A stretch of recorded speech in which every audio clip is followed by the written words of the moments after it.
I'm Am talking I about right? any narrative.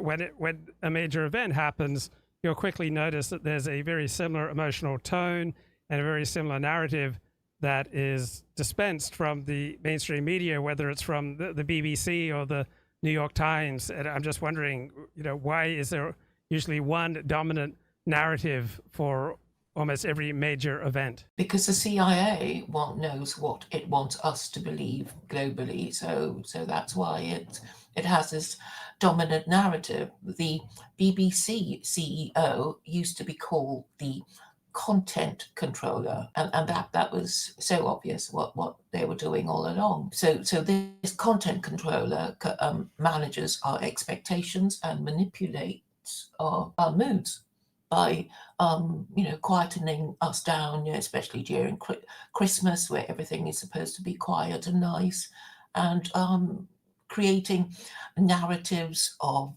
political parties. We're having a general election on the 4th of July, and basically the narrative is that the Tories are now unelectable. It's got to be Labour expectations. And is the public just passive recipients of elite narratives, or does the public get to play a role in which narratives become dominant? They can choose to believe it or not believe it.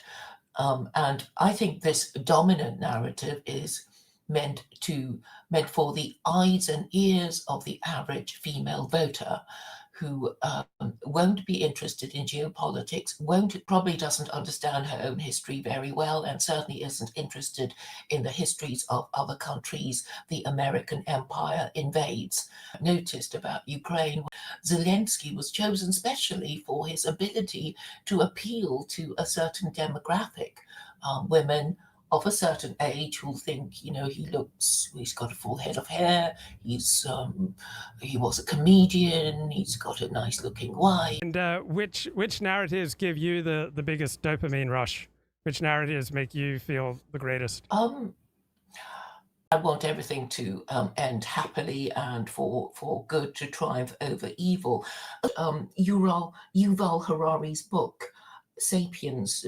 I find him tiresome, and he just seems to relay the conventional wisdom as though it's some great big insight. So I just find myself tuning out whenever I listen to him speak, and I haven't read any reviews praising the book from people I respect. So that people believe what they want to believe, and basically human history has been people making up stories about themselves and their group and living their lives to make it come true. The fake it till you make it strategy for people's preferred narrative. What do you think about that, Luke? Yeah, I think people choose the narrative that makes them feel the best, that gives them the biggest dopamine rush, reduces the pain. Yes, and today I hosted a space whose original title was "Do Stupid Beliefs Make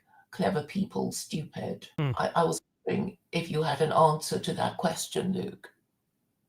Do stupid beliefs make clever people stupid? And we're all stupid in various areas. Nobody's going to be astute in all areas of life. And as we are going to be primarily attracted to those narratives that give us the biggest dopamine rush, many of them are going to be completely disconnected from reality.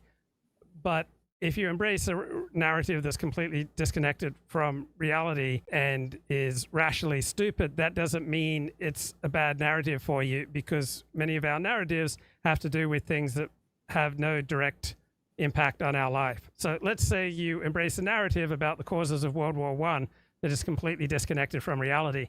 That's not going to have any effect on your life. Let's say you embrace a narrative about UFOs that is disconnected from reality. That's not going to have any effect on your life.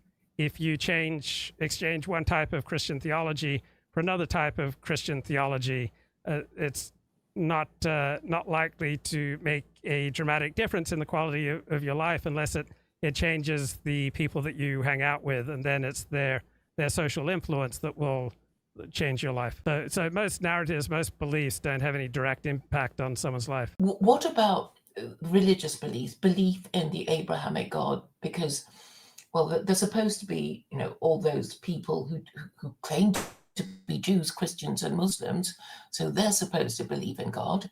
But it's and you've pointed it out before that it doesn't.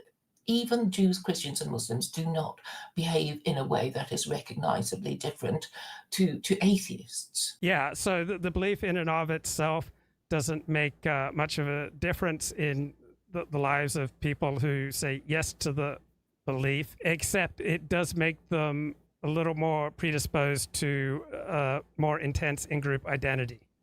So what will make a difference is if that belief then leads to concrete human connections, and then those will form you, those will affect you. So if you believe in God in a Christian sense, and then this leads you to greater connection with Christians, then those social relationships will have some effect on. I think that many people, the overwhelming majority of people who claim to be Jews, Christians, and Muslims are in fact atheists. And what you said about, you like Christian culture, you like Christian people, so you join the Christian gang, or you join the Muslim gang, or you convert to Judaism, and it is really about which social